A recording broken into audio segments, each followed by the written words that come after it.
এই হাদিস থেকে বোঝা যায় এ রাত হলো জেগে থাকার রাত, ইবাদত বন্দেগী করার রাত, দোয়া করার রাত, রোজাদারি করার রাত, আল্লাহ তাআলার কাছে চাওয়া পাওয়ার রাত। দুনিয়াতে মানুষের কাছে চাইলে মানুষ নারাজ হয়ে যায়, অসন্তুষ্ট হয়। যত চাইবে তত অসন্তুষ্ট হয়, নারাজ হয়। আমাদের জীবন উৎসব সেই মহান রব্বুল আলামিনের দরবারে।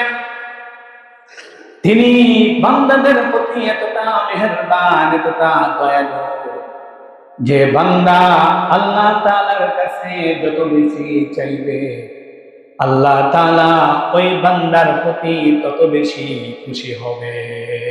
সুবহানাল্লাহ।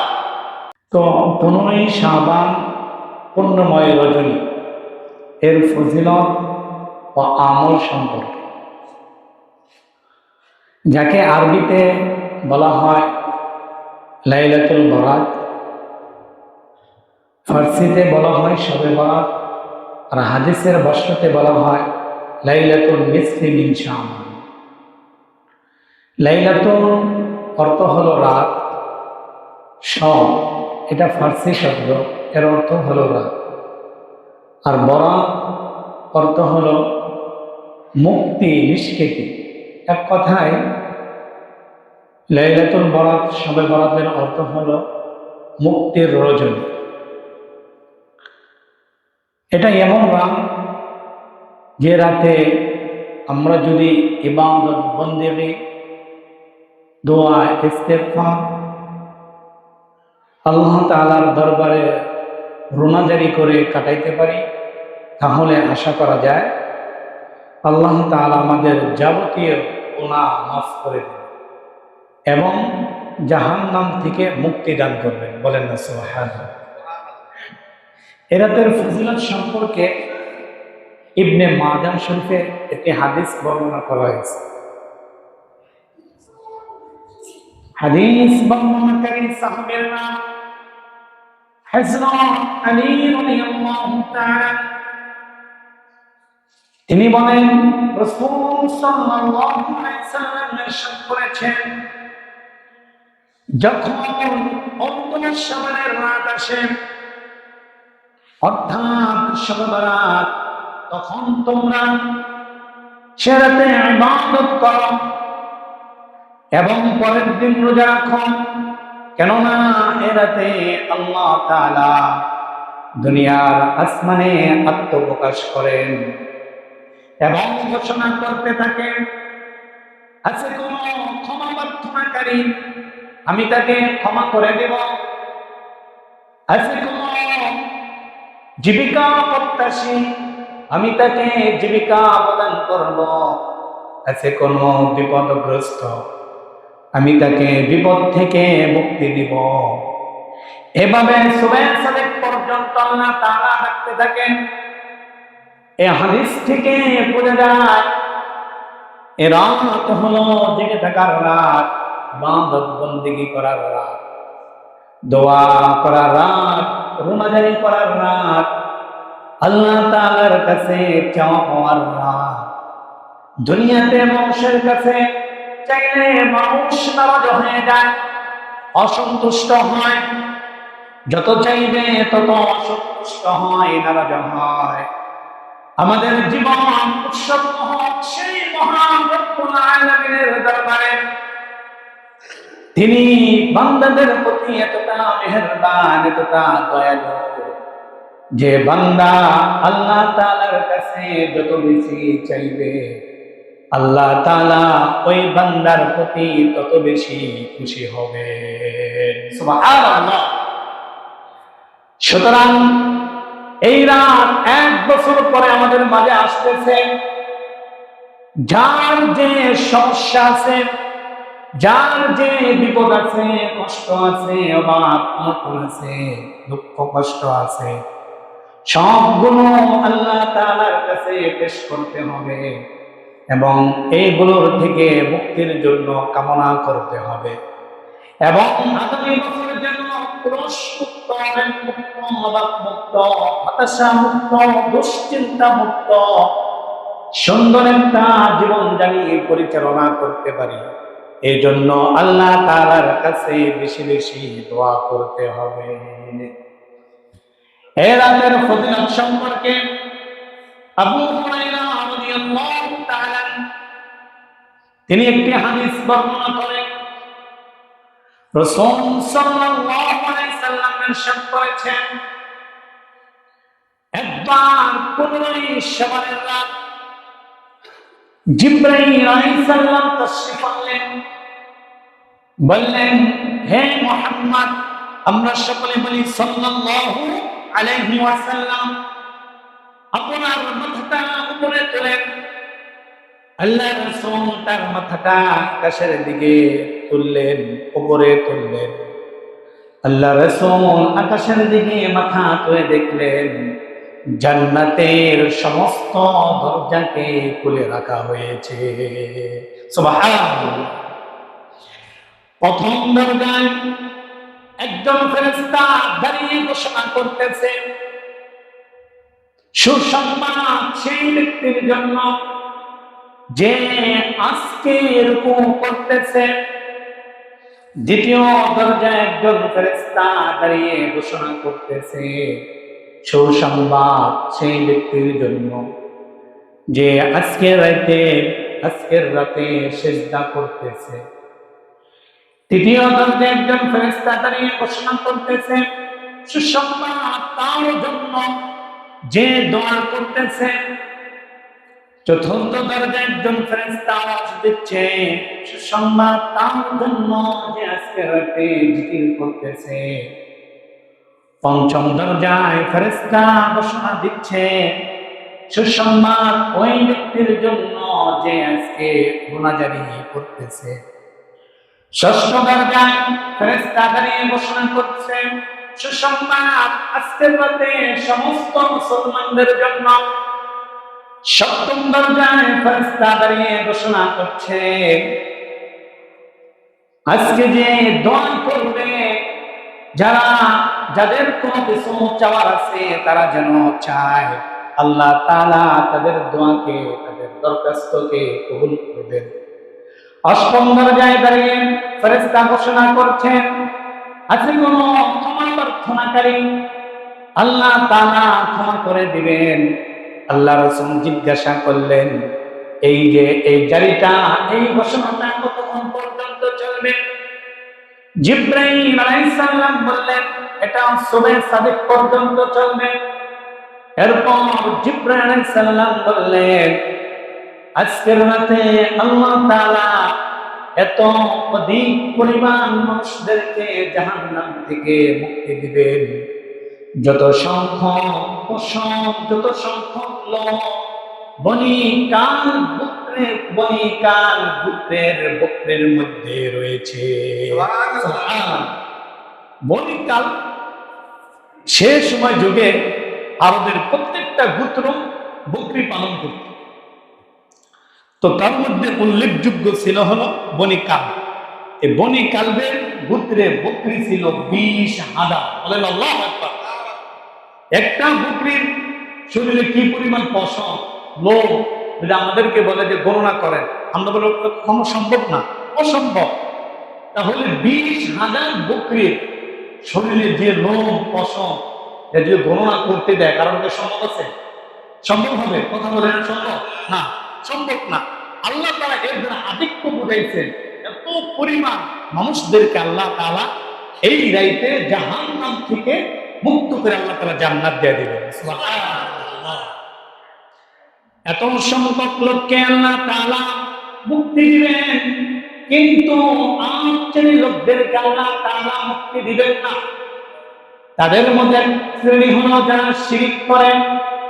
আল্লাহ রাব্বুল আলামিন বলেন সূরাতুন নিসা 116 নম্বর আয়াত, ইন্নাল্লাহা লা ইয়াগফিরু আন ইউশরাকা বিহি ওয়া ইয়াগফিরু মা দুনা যালিকা লিমান ইয়াশা।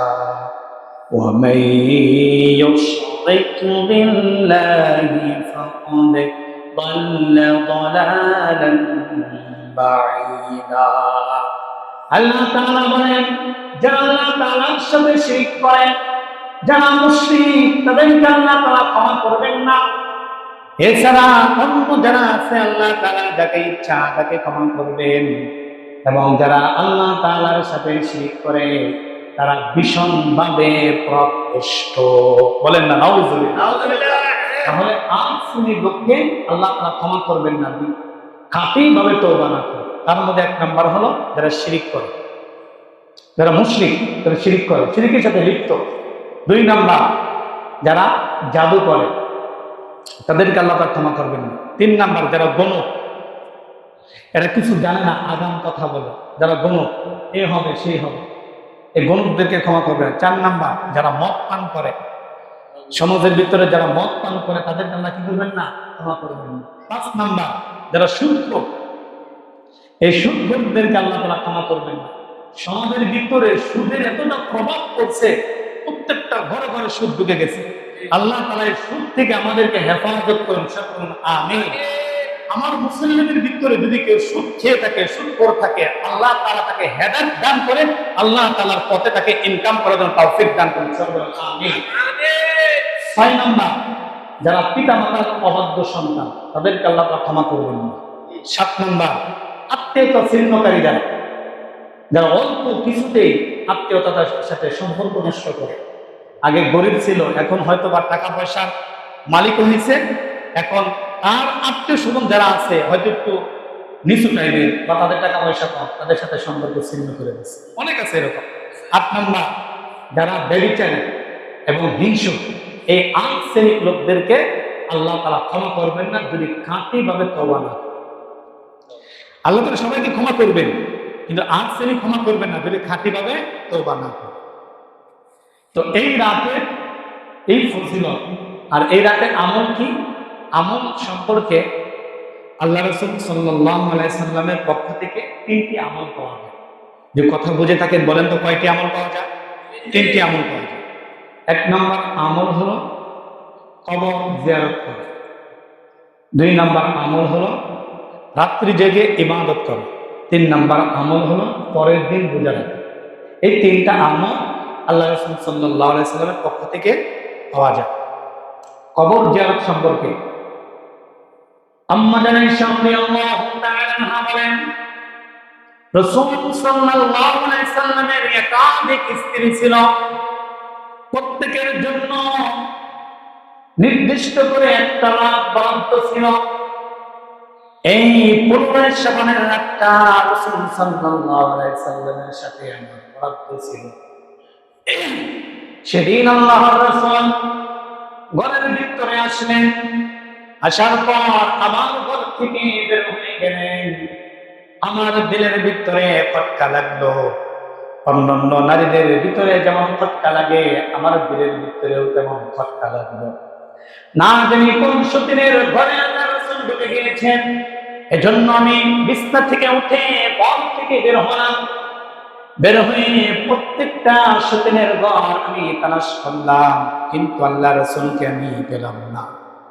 তারপর খুঁজতে খুঁজতে গিয়ে দেখি তিনি জান্নাতুল বাকিতে, যেখানে মুমিন মুমিনাত শুহাদাদেরকে দাফন করা হয়েছে, সেখানে গিয়ে তিনি দোয়া ইস্তেগফার করতেছেন। আমি চুপচাপ দেখে দ্রুত গতিতে চলে আসলাম। আসার পরে আমি হাঁপাইতেছিলাম। আল্লাহ রাসূল এসে আমাকে হাঁপাইতে অবস্থায় দেখলেন, জিজ্ঞাসা করলেন, আয়েশা কি হয়েছে তোমার? আমি আমার পূর্ণ অবস্থা রাসূলকে খুলে বললাম। খুলে বলার পর আল্লাহ রাসূল বললেন, হে আয়েশা, তোমার কি ধারণা হয় আল্লাহ তার রাসূল তোমার সাথে জুলুম করবে? আমি যখন ঘরে প্রবেশ করলাম এমন সময় জিবরাইল আমিন এসে আমার কানে কানে বলে দিয়া গেল, আজকে 15 শাবানের রাত আল্লাহ তাআলা এত অধিক পরিমাণ মানুষদেরকে জাহান্নাম থেকে মুক্তি দিবে যত পরিমাণ কসম বনি কালবের বকরির মধ্যে রয়েছে। সুবহানাল্লাহ। এই জন্য আমি কি করতে গেছি? কবর জিয়ারত করতে গেছি। আর রাসূল সাল্লাল্লাহু আলাইহি সাল্লাম বললেন, হে আয়েশা, আমি আজকে রাতে ইবাদত করব, তোমার কি অনুমতি আছে? আল্লাহ রাসূল ইবাদত করবেন, আমার অনুমতি কিসের প্রয়োজন? আল্লাহ রাসূল অন্যান্য দিন যেভাবে ফরজ, ওয়াজিব, নফল ইবাদত করেন, ঠিক তদ্রুপ ভাবে আজকে ফরজ নফল ইবাদত করেছেন। কিন্তু অন্যান্য দিন এই ইবাদতের পাশাপাশি স্ত্রীদের যে সময় দেওয়া আছে, যে সময় তাদেরকে সাথে সময় কাটান, তাদের মন জোগাতে তিনি যে আনন্দ যোগাতেন, এই জন্য এই সময়টা স্ত্রীদেরকে দিতেন কিছু সময়টা। কিন্তু অন্য দিনের তুলনায় আজকে ইবাদত করতে গেলে তার হকের মধ্যে নষ্ট হতে পারে, সময় বেশি লাগতে পারে। এই জন্য আল্লাহ রাসূল সময় চাইলেন, অনুমতি চাইলেন। আমাদের রাদিয়াল্লাহু তাআলা বললেন, হ্যাঁ আপনি ইবাদত করতে পারেন, কোনো অনুমতির প্রয়োজন নেই। এরপর রাসূল সাল্লাল্লাহু আলাইহি সাল্লাম নামাজে দাঁড়ালেন, ইবাদত শুরু করলেন, এত লম্বা সিজদা দিলেন। আমাদের রাদিয়াল্লাহু তাআলা বলেন, আমার মনে হইতেছিল না জানি আল্লাহ রাসূল ইন্তেকাল করেছেন। এজন্য আমার হাতটা তার পায়ের তালুর মধ্যে আমি দিলাম। যখন স্পর্শ করলাম তখন আল্লাহ রাসূল একটু শরীরটা নাড়া দিলেন। এতে করে আমি বুঝতে পারলাম আল্লাহ রাসূল জীবিত আছেন। আল্লাহু আকবার। যার আগে পরে জীবনের সমস্ত গুনাহ মাফ। দুনিয়ার সবার থেকে মহব্বতের মানুষ হলো রাসূল সাল্লাল্লাহু আলাইহি সাল্লাম। এই রাতে তার ইবাদতের যদি এই নমুনা হয়, ইবাদতের যদি এই অবস্থা হয়, তাহলে আমাদেরকে কি পরিমাণ ইবাদত করবে। তিনি এত বড় সিজদা দিয়েছেন, আম্মাদান আয়েশা রাদিয়াল্লাহু তাআলা আনহা বলেন সে মানে ইন্তেকাল করছে। তিনি পায়ে হাত দিয়ে দেখেন না, তার শরীর নাড়া দিয়েছেন, সে কি আছে? জীবিত আছে। তাহলে সে এত বড় লম্বা কি করছেন? ইবাদত করছেন।